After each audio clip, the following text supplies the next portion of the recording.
whether I agree with it or not doesn't matter. I'm fine with it. Um, a little more, I think what we're talking about is that whole thing of like companies being like, oh well, yeah, nobody gets promoted to manager until they've been like 2, 3 years on the job. And no one gets Mhm. promoted to director until they've been like 5 to 7 years on the job, and they've been a Right. manager for a few years. And this is all underscoring the fact that it's like you've been doing really well this entire time. Like Mhm. you kicked ass at your role when you're an individual contributor. You kicked ass at owning and managing a team, and then also in your individual role outside of managing people.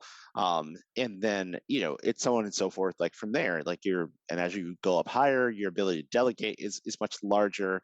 They start looking into, okay, well, you get to lead trainings and you get to speak on panels, and all these other things start to become parts of, like, if you're doing those things or not are the considerations in addition to tenure as to whether or not you're quote unquote ready to take the next step up, because you're getting further and further away from like what they consider to be like the front line or like the actual work that's happening to Yep. make the company function, and like more so you're delegating to get people to do different things.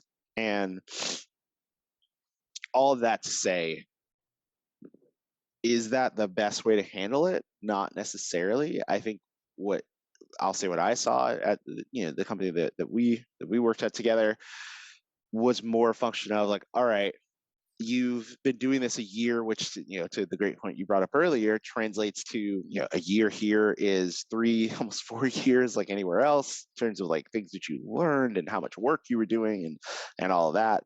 And so if you're able to, again, not necessarily excel, because everybody may not necessarily have the same mentality or viewpoint on what success looks like, but if you're able Sure. to survive this period of time with all of this work pressure, and there's still a company around you and you still have a job, then they're just like, okay, you are somebody who works well under stress.